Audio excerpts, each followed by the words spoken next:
ये मुसलमान देश शर्म करें।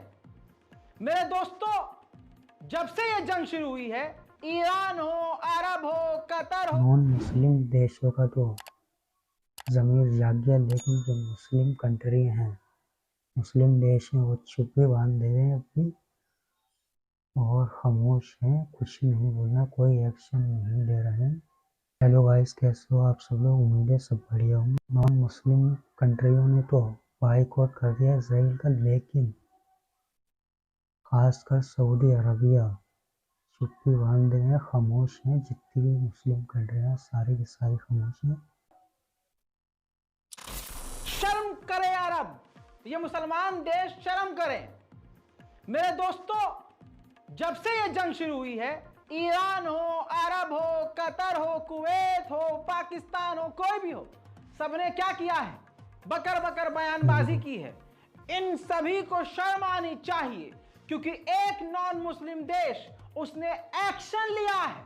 बोलीविया, जहां पर 90% ईसाई है, मुस्लिम देश नहीं है। सीधी बात यह है, बोलीविया मुस्लिम देश नहीं है, लेकिन उसने पूरी दुनिया का पहला ऐसा देश है जिसने इजराइल के खिलाफ सबसे बड़ा कदम उठाया। पार्लियामेंट के अंदर तुरंत ह्यूमैनिटी पर बात करते हुए कि यह ह्यूमैनिटी के खिलाफ क्राइम कर रहा है इजराइल। सारी शर्म को पार कर चुका है इजराइल। इस बिना पर बोलीविया ने इजराइल से सारे रिश्ते खत्म कर दिए हैं, डिप्लोमेटिक टाइज ही खत्म कर दिए हैं। कमाल की बात है, क्या सुन रहे हैं आप? डिप्लोमेटिक रिश्ते ही खत्म कर दिए हैं बोलीविया ने। लाखों सलाम हो, सलाम है मैं इस तो कहता देशों हूं को। हमारे शहीद, ये गाजा के जो शहीद हैं, ये भी बोलीविया से खुश होंगे। ये शहीद सलाम कर रहे होंगे इन्हें कि ये काम जिन्हें मुसलमान देशों को करना चाहिए, बोलीविया ने किया है। बिल्कुल। अल्लाह अकबर, खुदा सलामत रखे इसे। उधर चाइना भी आया। चाइना ने कहा कि हम लगातार बात कर रहे हैं और काम भी कर रहे हैं ताकि सीज फायर हो जाए तुरंत गाजा के अंदर। उधर एंटोनी ब्लिंकन अलग ही गेम खेल रहा है।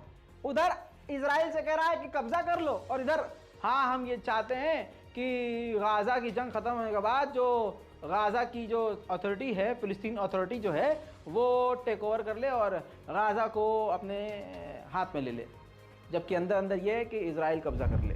उधर मेरे दोस्तों, अमेरिका ने 300 और सैनिक मिडिल ईस्ट में भेज दिए हैं, और तुर्की की सेना, अरब की सेना लिए बैठे हैं।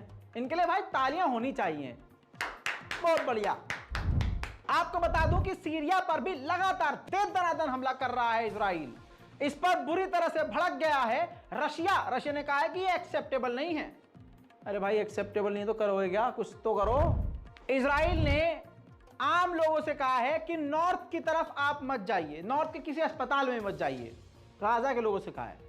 और इजिप्ट से कहा है कि जो घायल हैं उनको आप अपने अस्पताल में लेना शुरू कीजिए। अब इसके पीछे षड्यंत्र क्या है बताता हूं। इजराइल चाहता है सारे के सारे गाजा के लोग इजिप्ट के बॉर्डर की तरफ आ जाएं, और अब कह दिया कि घायलों को यार लेना शुरू करो, तुम अंदर इलाज करो यार, हम मना थोड़ी ना कर रहे हैं। आधे लोग इलाज के लिए जाएंगे और आधे लोग वहीं रहेंगे। इजराइल इधर से कब्जा करते करते आएगा, फिर इन पर बमबारी करेगा। ये लोग बचकर कहां भागेंगे? इजिप्ट के अंदर। जब इजिप्ट के अंदर चले गए, गाजा की सरजमीन खाली हो गई, कब्जा हो गया। ये खेल है, याद रखिएगा। व्हाट्सएप यूनिवर्सिटी हम मुसलमानों में बहुत एक्टिव हो रही है इस वक्त। इजराइल फिलिस्तीन के मुद्दे पे हर कोई अपने सब्सक्राइबर व्यूज बढ़ाने के लिए कुछ भी बोल रहा है, लेकिन आपको फैक्ट कहीं मिलेगा ना, तो यहां मिलेगा। इजिप्ट के नॉर्थ सिनाई के जो गवर्नर हैं, नॉर्थन एरिया के गवर्नर, उन्होंने कह दिया कि वेडनेसडे को हम रफ़ा बॉर्डर घायलों को, गाजा के घायलों को लेने के लिए खोल देंगे। उधर मेरे दोस्तों, खेल ईरान भी कर रहा है, बहुत तगड़ा कर रहा है। दोस्तों, इजराइल की ये रिपोर्ट है, पूरी स्क्रीन पर दिखा रहा हूं, ये याद रखिएगा, पूरी स्क्रीन पर इसे दिखाता हूं ताकि सबका दिल सुकून में आ जाए कि रज़ाग्राफी सोर्स दिखाता है। देख लीजिए दोस्तों, हेब्रू मीडिया, यहूदी मीडिया ने लिखा है, बल्कि सैटेलाइट इमेज से दिखाया है कि ये दो ईरान की जासूसी शिप लाल सागर में गश्त कर रही हैं। जी हां, ये है बड़ा कदम ईरान का, जो अंदर ही अंदर उसने खेला है। अमेरिका का डिफेंस मिनिस्टर जो कह रहा है, उस पर ध्यान दीजिए। अमेरिका के डिफेंस मिनिस्टर का बयान यह है कि हमारे सीनियर कमांडर अमेरिका के इजराइल में मौजूद हैं और इजराइल की सेना की मदद कर रहे हैं ताकि हमास के चंगुल से अपने कैदियों को रिहा करवा लें। लेकिन वो लड़ेंगे नहीं, लड़ने के लिए नहीं गए हैं, अपनी अम्मा का जो है दहेज लेने के लिए गए हैं ससुरे। झूठे। आगे बढ़ते हैं दोस्तों। वहीं अमेरिका के डिफेंस मिनिस्टर ने बड़ी बात कही। अमेरिका के डिफेंस मिनिस्टर ने कहा कि इजराइल के सेटलर्स, आम यहूदी लोग हथियारों के साथ जो फिलिस्तीन के अलग अलग इलाकों पर, गांवों पर, गाड़ियों पर, उनके घरों पर, खेतों पर हमला कर रहे हैं, अगर इजराइल ने इसको नहीं रोका तो ये पूरा ऑपरेशन बैकफायर कर जाएगा और इजराइल को बड़ा नुकसान हो जाएगा। उधर नेटो के चीफ ने कह दिया है, अब उसको भी डर है कि ये जंग जो है ये बहुत बड़े लेवल पर अब नहीं जानी चाहिए। फैलाने वाले तुम ही हो। खबर यह है कि अमेरिका के एंटोनी ब्लिंकन विदेश मंत्री एक बार फिर से इजराइल पहुंचने वाले हैं। अब पता नहीं नया क्या करेंगे ये। पूरे यूरोप के देश, बड़े बड़े देश इजराइल को हथियार भेज रहे हैं। अमेरिका ही भेज रहा है, यूरोप के देश भेज रहे हैं। सबसे बड़ी ब्रेकिंग न्यूज है, एक ही रिपोर्ट में बड़ी बड़ी ब्रेकिंग न्यूज दे रहा हूं, शेयर करते रहिएगा दोस्तों। आपको बता दूं कि इतना ही नहीं, जो एक और यूरोप का देश है बेल्जियम, बेल्जियम भी हथियार भेज रहा था। तो वो जो क्रू मेंबर होते हैं जो हथियारों को, सामान को उठाकर जहाज के अंदर रखते हैं, लोड करते हैं, उन तमाम टीम ने रिजेक्ट कर दिया, स्ट्राइक कर दिया कि भाई हम हथियार नहीं भेजना चाहते। गाजा के कत्लेआम, उन्होंने हथियार रखने से मना कर दिया। उधर कतर ने फिर से कहा है कि इजराइल जिस तरह से गजा पर हमले बढ़ा रहा है, इससे हम जो हमास से बातचीत कर रहे हैं वो बातचीत पूरी तरह से फेल हो जाएगी। मैंने बताया था कि जॉर्डन ने अमेरिका से पैट्रियट डिफेंस सिस्टम मांगा है। अब सामने बात आई है कि क्यों मांगा है। बेचारे जॉर्डन को डर यह है कि अब ईरान इस जंग में कूदने वाला है, और अगर ईरान जंग में कूदा तो ईरान की तरफ से जो इजराइल पर मिसाइल दागी जाएगी तो हमारे ऊपर से जाएगी। ससुर की नाती अगर एक मिसाइल हम पर गिर गई तो हमारा होगा क्या। तो पैट्रियट डिफेंस सिस्टम चाहिए।